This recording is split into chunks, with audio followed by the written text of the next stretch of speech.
Ok, iniziamo chiacchierando.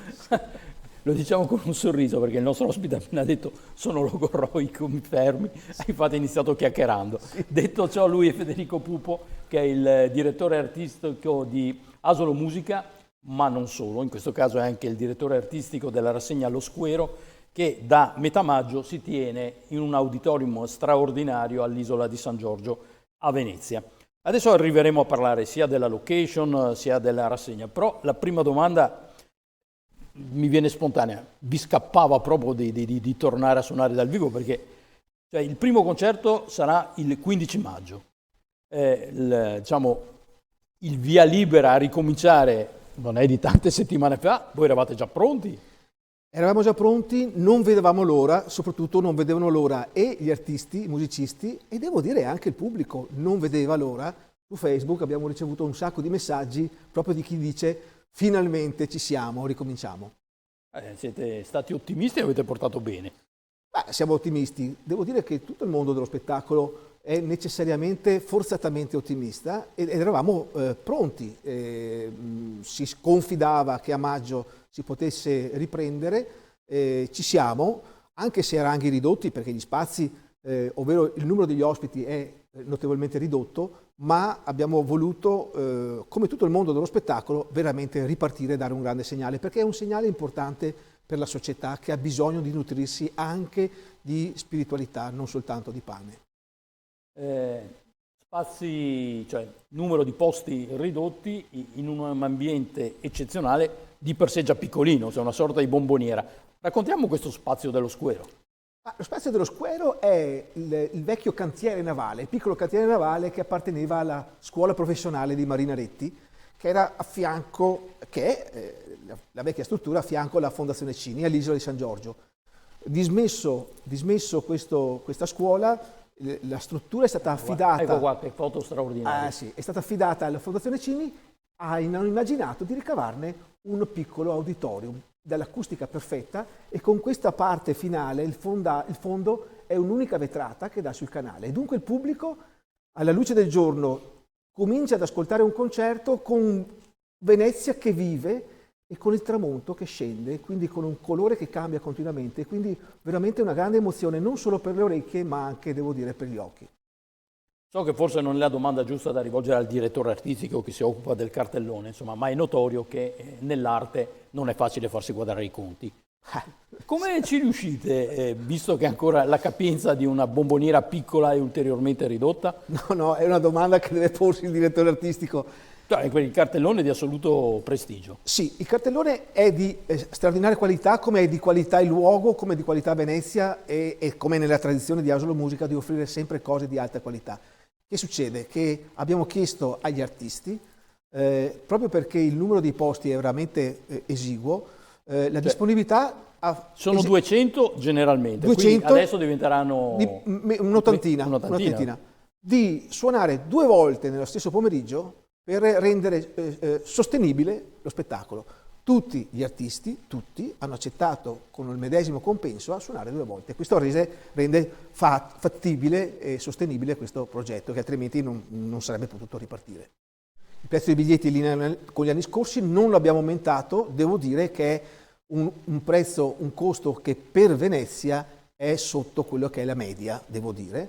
Riteniamo che sia un prezzo giusto, sono 30 euro per vedere e ascoltare. È assolutamente in media. Sì, assolutamente, poi artisti, non dovrei dirlo io, ma di assoluto prestigio internazionale. E allora, per cominciare a fare qualche nome, ad inaugurare la rassegna, come da tradizione ho letto, è il Quartetto di Venezia. Il Quartetto di Venezia è dico sempre un quartetto, è un matrimonio in 4, quindi un fenomeno straordinario, perché sposarsi in 2 è già un problema, in 4 perché vuol dire condividere tante ore al giorno, tutti i giorni, da oltre 30 anni, quindi è un fenomeno straordinario, pochi sono i quartetti al mondo che resistono tanti anni. Il Quartetto di Venezia ha una storia lunghissima, gira il mondo, rappresenta Venezia, il Veneto, una qualità straordinaria e sono il quartetto in residenza alla Fondazione Cini e da sempre, da quando abbiamo inaugurato lo Squero, realizzano una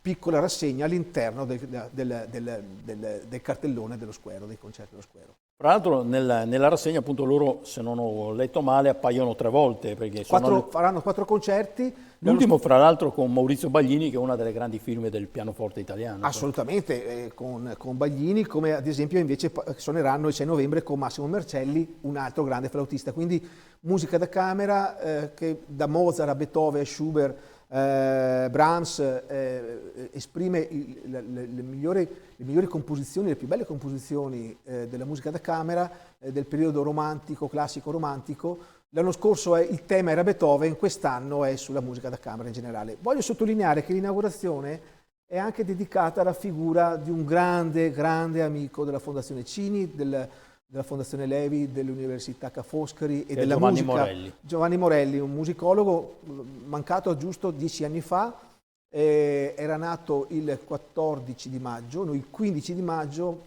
per i 10 anni dedicheremo questo concerto proprio alla sua figura, uno dei pilastri della cultura musicale internazionale che lavorava a Venezia e che ha veramente realizzato tantissimo per la musica insieme anche ai suoi allievi, ai suoi studenti dell'università. Detto che gli esecutori sono tutti di primaria fama, c'è un filo conduttore, c'è una preponderanza di un autore. Sì, quest'anno è Johann Sebastian Bach. Infatti già anche nel primo concerto il quartetto eseguirà una trascrizione di Bach. Poi avremo Roberto Loregian con Federico Guglielmo, l'arte dell'arco, che eseguiranno i concerti per cembalo e archi di Johann Sebastian Bach. Poi c'è la presenza costante ormai allo Squero di Mario Brunello, il quale da anni fa un percorso di approfondimento, di riflessione non soltanto tecnica, non soltanto musicale, ma direi quasi una riflessione quasi mistica su questa figura incredibile, sulla sua opera, e con il violoncello piccolo, uno strumento più piccolo del violoncello normale, eseguirà le sonate e partite per violino.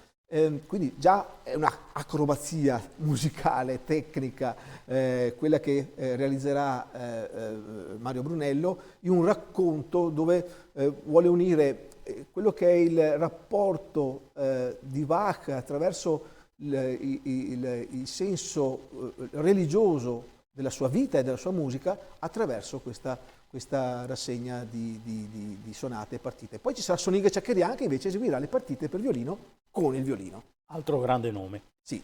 Poi ci sono anche 2 grandi nomi del jazz, perché uno è Danilo Rea, noto pianista italiano, ma poi sono rimasto a bocca aperta a leggere Hurricane, altro pianista, qui andiamo veramente a fama planetaria. Sì. Allora, voglio spiegare. Allora, intanto la musica per me, qualsiasi genere, l'importante è che sia adeguata al luogo. E quindi anche un concerto jazz. Abbiamo già fatto degli esperimenti, diciamo così, degli eventi in cui c'era la commistione tra il classico e il jazz e ha funzionato molto bene. Devo dire che in questi anni molti musicisti, vedendo le immagini dello Square, hanno detto: ma io voglio venire. Lo credo. Allora ho detto Hurricane, ho detto: ma vieni volentieri, però quanti soldi mi dai? Io, scherzando. Insomma, in buona sostanza, sono amici di vecchia data che vengono veramente per il piacere di esserci, con un pianoforte, secondo me realizzeranno una serata indimenticabile per gli appassionati. Ma se ho letto bene, Hurricane canta. No. Ho letto che si sentiva la voce. No, è un modo di dire, la voce della sua musica, del pianoforte. L'ho interpretato male io. Infatti. No. Gli meraviglia nera meravigliero. Gli piace anche parlare, ma non cantare.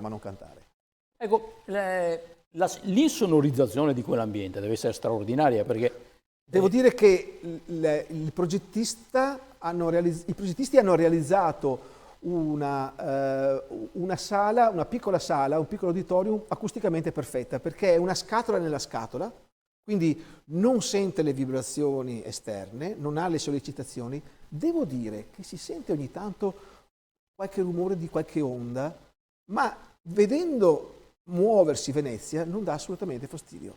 E l'acustica è perfetta. Immaginavamo che fosse necessario un microfono, invece già dal primo concerto Mario Brunello, a cui piace parlare, dialogare con il purpubblico, ha messo da parte il microfono perché non serviva, e quindi veramente acustica perfetta. Ma gli artisti saranno un po', come posso dire, dispiaciuti che in realtà danno le spalle al CinemaScope.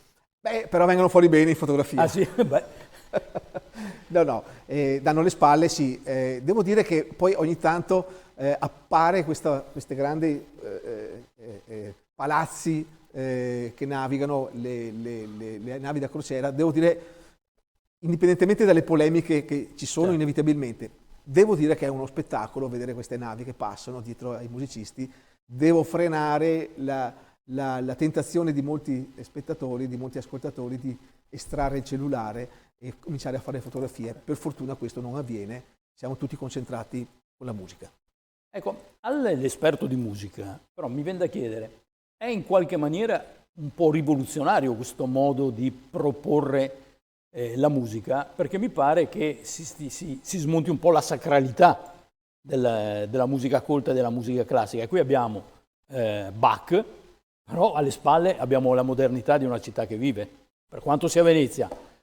Però mi è difficile pensare al connubio nave da crociera che passa con la musica di Bach. È interessante questa riflessione. A volte, quando abbiamo fatto dei concerti dedicati a Vivaldi, ho presentato il concerto ricordando che quello che noi si vedeva dall'altra parte del vetro, tutto sommato, è quello che vedeva anche Vivaldi. Ed era singolare vedere la Venezia con la musica di chi ha vissuto 3 secoli fa e che in effetti non è molto cambiata. Beh, però è anche vero che la musica non ha tempo. La musica non ha tempo, poi Bach soprattutto, ma anche Mozart, Beethoven, hanno dimostrato che la musica non ha tempo e che viene gustata e interpretata un po' come il cibo. Lo possiamo ascoltare, lo possiamo gustare a casa nostra, al ristorante, picnic all'aperto, in montagna, in riva al mare, in riva al lago.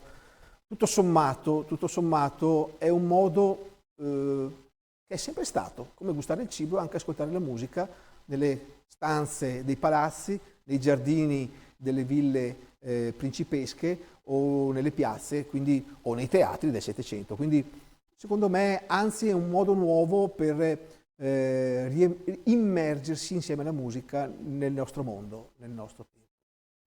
Grazie a Federico Puppo, che è il direttore artistico di Asolo Musica, in questo caso anche il direttore artistico della stagione dei concerti all'Auditorium Lo Squero, all'Isola di San Giorgio a Venezia. Si comincia sabato 15 maggio con il Quartetto di Venezia e poi una serie di concerti fino al 18 di dicembre.